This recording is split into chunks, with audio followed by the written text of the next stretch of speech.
Now, it seems that a new firmware update has been released. They because they use they actually based on an older version of Android. They don't actually go by the Android versions. They basically just update the firmware however they like.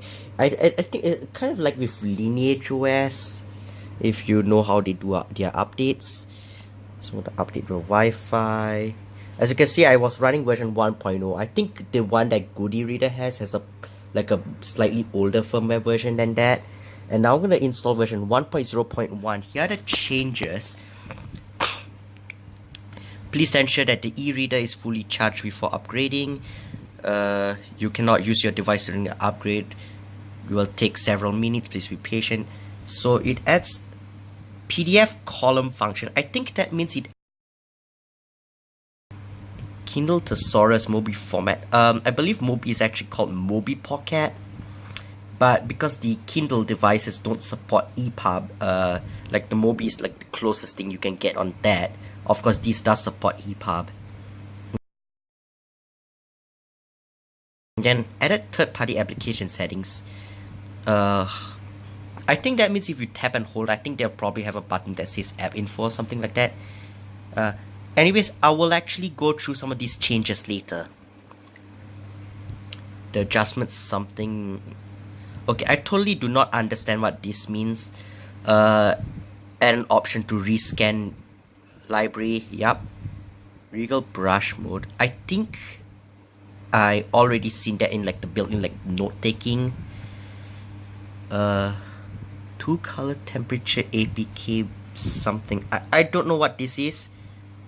With increased page flip mode. Okay, I also don't know what this is, but I mean, I imagine that Boyu probably has not heard of like one of those like crowdsourced translation services like Crowdin or a similar service. I can't remember, but I know, but that one is like sponsored by Red Hat or something.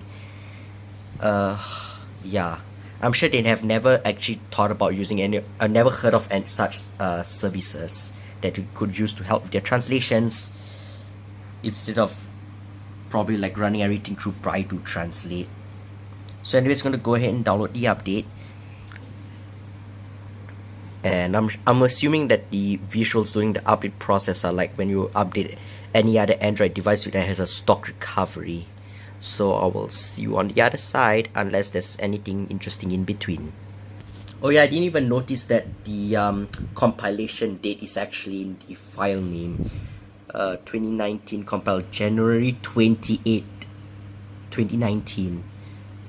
And I think 14 is probably the hour, so it's probably like 2 PM in whatever time zone is used in China. And it's almost done. Okay, verifying update. Verification succeeded. And now I'm gonna tap install now. Checking something. Okay, yeah, there you go. It's shutting down now, and we should see the light come on the bottom.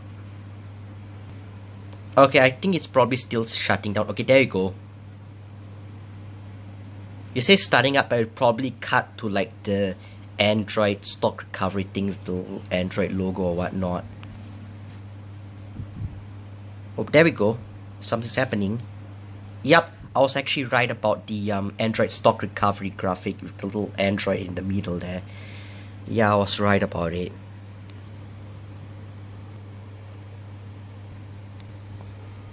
Okay, the screen just flashed and it's starting up again. Then after this will probably be that thing that says Android is upgrading. I believe Marshmallow is too old to actually have that thing in the notification and finish the updates over there. Actually, yeah, that thing that I just mentioned, I think I only really seen that done in like the Oreo and later releases, not Marshmallow. Yep, I was right about that. It actually says Android is upgrading. Oh wow, you can actually see the startup screen right behind that because the screen probably didn't refresh. Yeah. On most versions of Android, after the screen disappears or the Android is starting screen, you would actually just see your lock screen. But over here, because the lock screen functionality has been completely removed and replaced with their own implementation, you just get booted right into the home screen. I'm sure that when Boyu decides to do Android 8.1 Oreo for the devices, I'm sure they'll probably like just map the screensaver background to the lock screen background. So like whatever apps will try to set the lock screen background will actually end up setting for the screensaver instead. Oh! And we get a little message at the middle there that says update completed. So tap OK. Oh!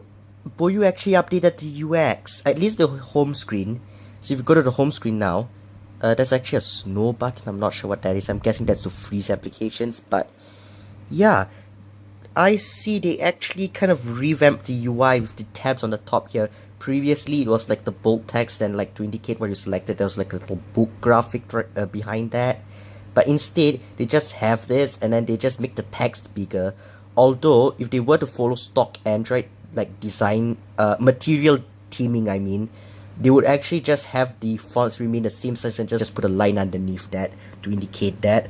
But I mean, I'm totally fine with their design decisions to just make the text bigger. So I'm gonna see what this button is. I'm assuming this is to actually freeze. Oh, okay. Application startup management. You previously had to go into the settings and then I think one menu and then another menu to get to this. But it's very nice that Boyu actually put the button right there with like a freeze icon. Yeah, very nice. Is there any change in the multitasking? Nope, pretty much the same. So, okay, and then we go to the book section. The menu.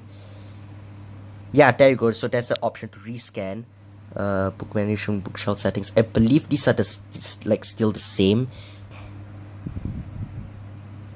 And drop this blank one here. Yeah, I don't think anything has actually changed with that. Oh, okay, so when you close it, it doesn't like just try to save it if there's nothing's changed. So for example, if I just open one of my sketchbooks here, for my private sketches normally, so once it's open here, if you go and close that, yeah, it just closes. It doesn't do that little thing that says saving even though you didn't change anything. But now if I were to like maybe change it and I will close it, yeah, there it goes, saving. Actually the dialog that says saving has also changed, so that's very nice. And then now I'm gonna have to probably like delete this page somehow, which I think I can do by going to the page menu. Sorry, I can't show any of these because I have like oh wait, no, I actually don't have anything of that. It's just a fancy cover page, that's it. Yeah, so that's that. If close, it should say saving. Oh, okay, just still went back to the home screen. Interesting. So you cleaned up the English translations for the notification state. So instead of having like just Chinese in the contrast when I initially set this up and then like something in broken English after that, they actually cleaned it up. So now it actually just says contrast, which is correct. Volume is also correct, although this volume control only controls the Android media stream. I wonder why they didn't actually like modify Android itself so that the volume buttons control media volume unless the user disables it. Another one is when you tap and hold on an application. So the little menu here has actually been completely revamped. So I was right about that. Animation filtering delay. Yeah, you can actually now change that. You couldn't in the previous firmware. You can actually also change the DPI. Holy crap. I never knew Boyu was actually going to put in this option here to change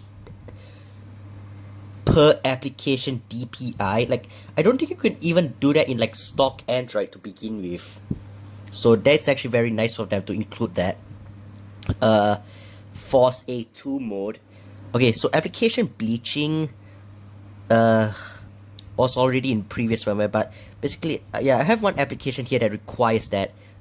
Oh, so if I turn on the application bleaching, actually I think it actually reset all the third-party application settings. So, what the? Oh, on. Okay. Now if I go into here, as you can see, it actually bleaches it and makes it readable. But if I go back here and actually oops, no, not Evernote. So if I go to end FTP here and I just turn this off, so without application bleaching, what will happen is that, you know, like you can't see any of the controls up here. And then, for example, if I were to change settings, so if I edit, you can't see anything here. So there is so application like this with dark interface, and you cannot like force them to use a light interface, or like the basically like the font colors get like screwed up. So that is the kind of thing you would turn on application bleaching for.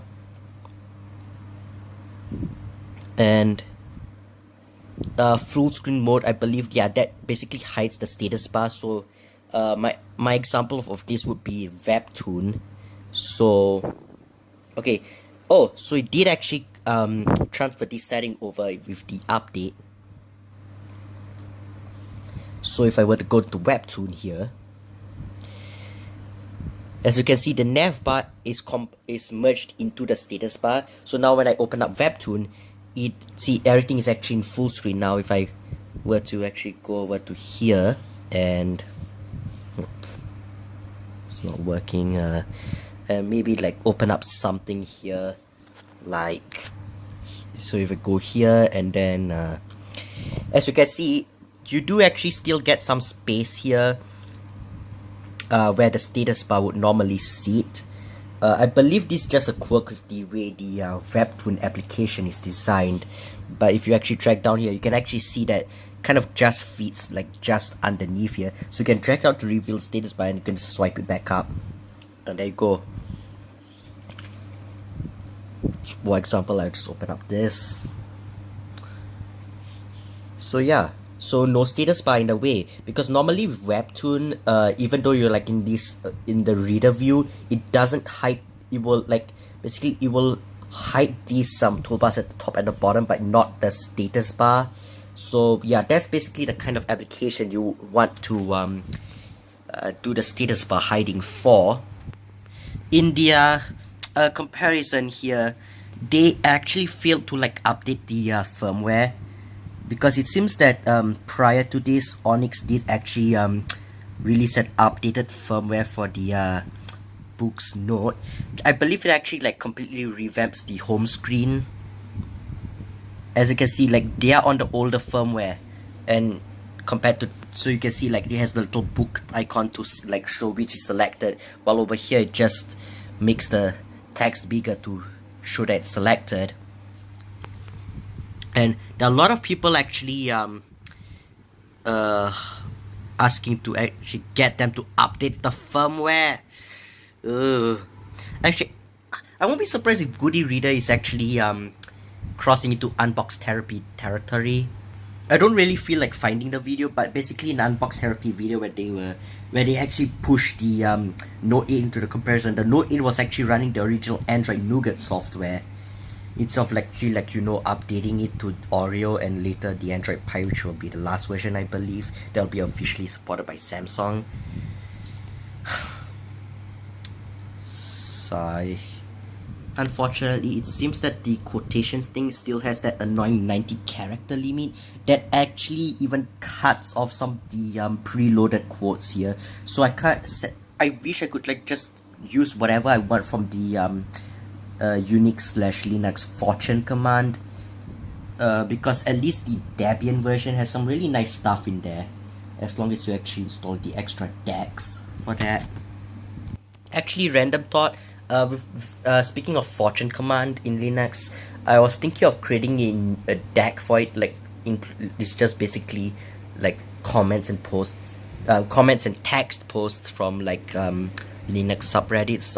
I mean, like, you know, like with the really like funny ones that would just save to my Reddit account.